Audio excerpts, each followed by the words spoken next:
नमस्कार दोस्तों, मैं अरविंद रावत स्वागत करता हूं आपका अपने सोशल मीडिया प्लेटफॉर्म पर। जिस चीज का पूरे देश को इंतजार था, जिस चीज का पूरे भारतवर्ष इंतजार कर रहा था, जिस चीज का देश की सभी राजनीतिक पार्टी इंतजार कर रही थी, आखिर आज उस चीज पर हमारे देश के यशस्वी प्रधानमंत्री श्री नरेंद्र मोदी जी ने 8 बजे राष्ट्र को संबोधन किया। आज मुझे ये चीज सुनकर काफी अच्छा महसूस हुआ और कहीं ना कहीं हमें गर्व भी महसूस हुआ। उनकी ये 22 मिनट की जो देश को संबोधन था, इसके अंदर उनका आत्मविश्वास, देश की एकता, अखंडता और जो हमने इतने वर्ष में अपने आप को, अपनी सेना को आधुनिकीकरण किया है, उसकी एक झलक दिखती है, उसका एक कॉन्फिडेंस दिखता है।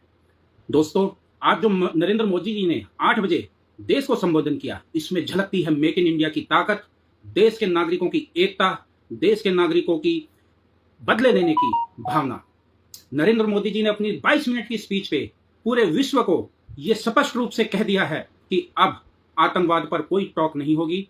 अगर हमारे देश के अंदर कोई भी आतंकवादी घटना होती है, वो एक्ट ऑफ वॉर कहलाती है।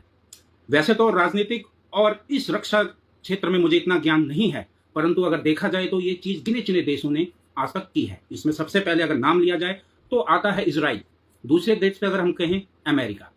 आज से पहले शायद कभी भी किसी भी देश ने एक परमाणु संपन्न देश के ऊपर इस प्रकार भीतर तक जाकर अटैक नहीं किया। ये काम हुआ है तो यशस्वी नरेंद्र मोदी जी की सरकार में। आज से पहले शायद कभी भी सेना को इतना खुली छूट नहीं मिली है जितना आज के समय में प्रधानमंत्री नरेंद्र मोदी जी के कार्यकाल में मिली है। सेना को यदि छूट मिली होती, हमारे देश में आतंकवादी पहले ऐसे आते थे जैसे टूरिस्ट वीजा पे लोग आते हैं, कहीं पे भी आते थे, कहीं पे भी ब्लास्ट करके चले जाते थे। परंतु आज प्रधानमंत्री नरेंद्र मोदी जी ने जो 22 मिनट की स्पीच दी है, इसके अंदर उन्होंने स्पष्ट रूप से कह दिया है कि ट्रेड और टेरर एक साथ नहीं चल सकता, खून और पानी एक साथ नहीं बह सकता। और इससे उन्होंने पूरे विश्व को भी ये एक मैसेज दे दिया है कि यदि आपने अगर भारत के प्रति या भारत के नागरिकों के प्रति अगर टेढ़ी नजर से देखा तो भारत इसे कतई बर्दाश्त नहीं करेगा। साथ ही साथ इसमें नरेंद्र मोदी जी ने ग्लोबली वर्ल्ड को यह भी बता दिया है कि हमारे हथियारों की क्या ताकत है, हमारे make in India, made in India product की क्या ताकत है। जो लोग दशकों पहले से बोल रहे थे कि भारत में ये क्या है, वो क्या है, भारत के प्रोडक्ट अच्छे नहीं है, हमें बाहर से लाना चाहिए, आज हमारे सेना ने, हमारे आर्मी के जवानों ने, एयरफोर्स के जवानों और हमारे उपकरणों ने बहुत ही जवाबी तरीके से जो है दुश्मनों को जवाब दिया है। दोस्तों, बहुत से लोगों ने बीच में कुछ क्रिटिसाइज किया, बहुत से लोगों ने बहुत चीजें बोली, परंतु हम बहुत जल्दी जजमेंटल हो जाते हैं। शायद हम एक पीड़ा में भी थे, एक इमोशन में भी थे। जैसा कि इसमें प्रधानमंत्री जी ने कहा है कि सीज फायर करने का क्या रीजन रहा, वो आप सभी लोगों को पता भी चल गया है और आपने स्वयं पाकिस्तानी प्रधानमंत्री की स्पीच भी देखी होगी। भारत वो देश है, वो कभी भी किसी के ऊपर आक्रमण पहले से नहीं करता है और जब भारत के प्रति कोई टेढ़ी आंख दिखती है तो भारत छोड़ता भी नहीं है। इधर भी वही चीज हुई कि जो प्रधानमंत्री जी ने कहा और जो हमारी सेना ने कहा कि उनकी लड़ाई आतंकवाद के प्रति थी। आतंकवादियों ने हमारे निर्दोष लोगों को पहलगाम में मारा, भारत ने उसका जवाब दिया और शांत बैठा रहा। जवाब में पाकिस्तान ने भारत के ऊपर आक्रमण किया, जवाब में भारत ने सेम उसी भाषा में उनको जवाब दिया। जब पाकिस्तान ने हमारे मिलिट्री इक्विपमेंट के ऊपर हमला किया, तब जाके भारत ने पाकिस्तान को मुंह तोड़ जवाब दिया। अब यहां पे एक चीज आती है दोस्तों, हो सकता है इसमें मैं गलत भी हूं। लोग कहते हैं कि इंदिरा गांधी जी ने बहुत बेहतरीन तरीके से किया और बांग्लादेश के टुकड़े कर दिए। वास्तव में इंदिरा गांधी जी एक महान शख्सियत थी, उनका सम्मान किया जाता है। स्वयं अटल बिहारी वाजपेयी जी ने उनको दुर्गा का अवतार कहा है। परंतु इंदिरा गांधी जी ने जिस समय बांग्लादेश के या पाकिस्तान का, तब का पाकिस्तान का जब टुकड़ा किया था, उस समय पाकिस्तान परमाणु संपन्न देश नहीं था। आज जो भारतीय सेना ने पाकिस्तान के ऊपर आक्रमण किया है, आज पाकिस्तान परमाणु संपन्न देश है। और आप पूरे विश्व का आप चैप्टर उठा लो, किसी भी देश ने ऐसे देश के ऊपर आज तक हमला नहीं किया जो कि परमाणु संपन्न देश हो। भारत उन देशों में सर्वप्रथम है। भारत एक विश्व का ऐसा देश है जिसने परमाणु संपन्न देश के ऊपर हमला किया। ये 1999 में अटल बिहारी वाजपेयी जी की सरकार ने भी किया और अब की मोदी सरकार ने भी किया। इंदिरा गांधी जी ने निसंदेह पाकिस्तान के 2 टुकड़े किए थे, परंतु वो उस समय किए थे जिस समय पाकिस्तान परमाणु संपन्न देश नहीं था। और जिस समय इंदिरा गांधी जी ने पाकिस्तान के 2 टुकड़े किए थे, उस समय जो हमारी सेना थी उनको 6 महीने का समय, हमारे जो उस समय हमारे सेनाध्यक्ष उन्होंने मांगा। पूरी प्लानिंग और ट्रेनिंग करके हमारी आर्मी गई और पाकिस्तान के 2 टुकड़े किए। जब अमेरिका हमारे देश पे आक्रमण करने आया तो हमने रशिया, उस समय का यूएसआर था, रशिया की मदद हमें मिली, क्योंकि रशिया और हमारे बीच में एक दूसरे से मैत्रिक संबंध का एग्रीमेंट बना हुआ था। तब जाके अमेरिका हमारे ऊपर हमला करने आया, परंतु रशिया हमारा जो कि बहुत पुराना मित्र है उसने हमारी रक्षा करी। तब जाके हमने पाकिस्तान के 2 टुकड़े करे। तो अगर बात की जाए कि कौन प्रधानमंत्री अच्छा था, कौन प्रधान, ये बात यहाँ पे करने का डिबेट नहीं है। यहाँ करने का डिबेट ये है कि भारत का जो टारगेट था, भारत के एयरफोर्स, आर्मी और नेवी ने उसको अचीव किया, और ये जो अचीवमेंट हुई ये स्ट्रांग लीडरशिप के कारण हुई है। यदि स्ट्रांग लीडरशिप नहीं होती, जो पाकिस्तान हमेशा परमाणु बम की धमकियां देता है, आज उसका परमाणु बम रखा रह गया और भारत ने 11 एयरफील्ड और ना जाने उनके कितने इक्विपमेंट को डिस्ट्रॉय कर दिया। तो दोस्तों ये चीज अब आप पे मैं छोड़ता हूं, आप मुझे जरूर कमेंट करके बताइएगा कि जो हमारी लीडरशिप है ये अभी कितनी स्ट्रांग है। क्या आज तक आपने कभी देखा है अपने पूरे लाइफ में कि किसी परमाणु संपन्न देश ने दूसरे परमाणु संपन्न देश के ऊपर भीतर तक जाके उसके एयरबेस, उसके इक्विपमेंट, उसके सारी चीज को तबाह कर दिया हो? इस चीज के लिए एक लीडरशिप चाहिए, जहां पूरा विश्व डरा रहा था। आज एक चीज और मैं आपको बताना चाहूंगा, ज्यादा समय नहीं लूंगा। भारत के साथ कौन कौन थे? भारत के साथ रशिया था, भारत के साथ यूएस था, भारत के साथ यूएन था, भारत के साथ क्या बोलते हैं आपका यूरोपियन संघ था। लगभग कोई भी ऐसा, जो लोग कहते थे कि पहले कार्यकाल में मोदी जी जो इतने घूमे विदेश में, इसका क्या फायदा मिला? इसका यही फायदा मिला कि जब भारत ने कार्रवाई करी तो भारत के प्रति किसी भी देश ने एक शब्द भी नहीं बोला, यहां तक कि इस्लामिक कंट्री ने भी। तो ये थी प्रधानमंत्री नरेंद्र मोदी जी की अचीवमेंट, जो उन्होंने 2014 से 2019 के बीच में पूरे विश्व में जाकर ग्लोबल लोग घूमे, उन्होंने सभी देशों के साथ मैत्रिक संबंध बनाए। उसी का यह नतीजा था कि आज इस्लामिक देशों ने भी पाकिस्तान का सहयोग नहीं दिया।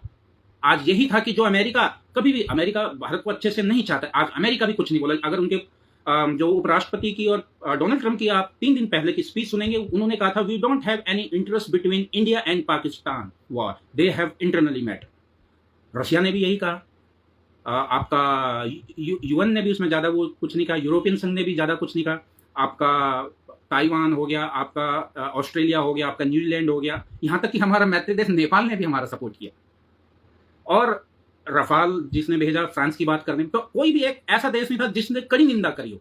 और इससे पहले देखिए, कई बार आपने सोचा होगा, देखा होगा कि भारत की कड़ी निंदा कहीं ना कहीं कोई ना कोई देश करता था, परंतु आज किसी भी देश ने कड़ी निंदा कुछ नहीं कहा और भारत को सपोर्ट किया कि भारत अपने ऊपर हुए माफ कीजिएगा, अपने ऊपर हुए आतंकवादी हमले का जवाबी कार्रवाई कर सकता है। और ये भारत को अधिकार है अपनी सुरक्षा, अपने नागरिकों की सुरक्षा करने का। साथ ही साथ नरेंद्र मोदी जी ने एक और स्ट्रॉन्ग मैसेज दिया है कि देश के नागरिकों की रक्षा करना उनका पहला अधिकार है और वो करेंगे, मुझे पूरी आशा है।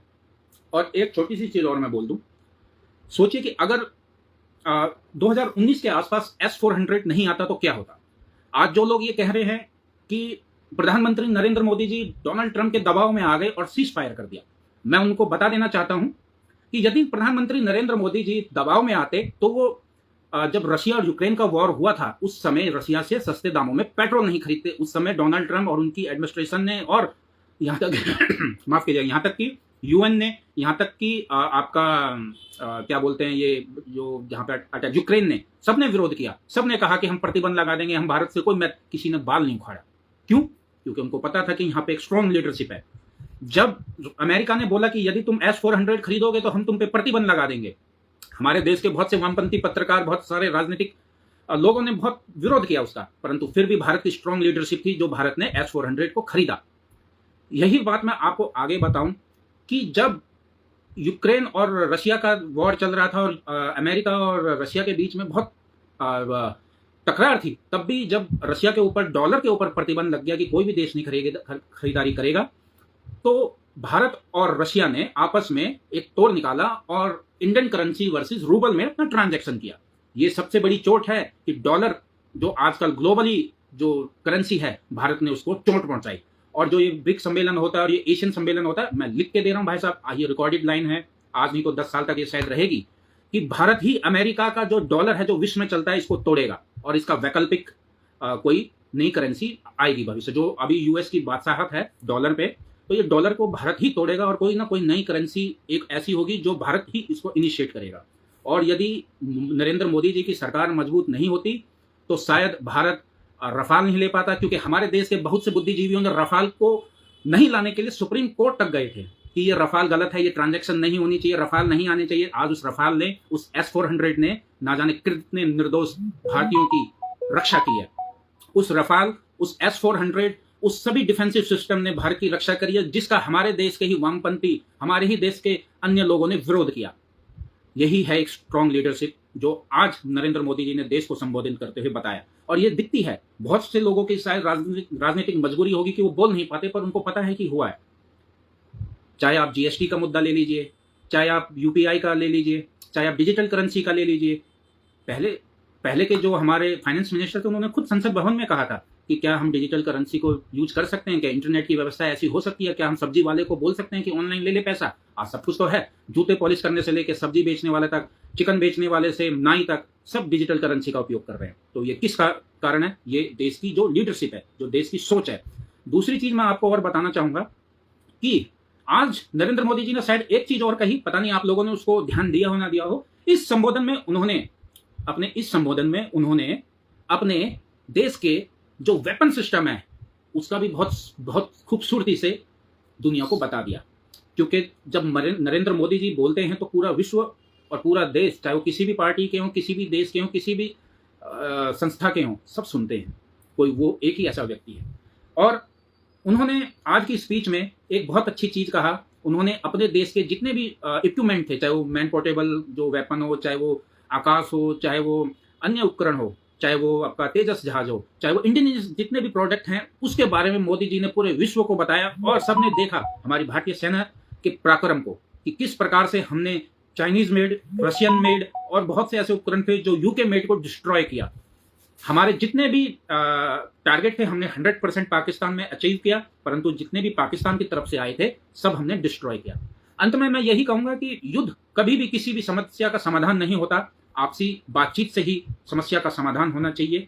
युद्ध अगर समस्या का समाधान लाता तो भगवान श्री कृष्ण भी कभी भी कौरवों के पास संधि करने नहीं जाते। ये बात मैंने परसों भी आपसे कहा कि यदि डायरेक्ट युद्ध करना होता तो भगवान श्री कृष्ण डायरेक्ट पांडवों और कौरवों के बीच में महाभारत कराते थे।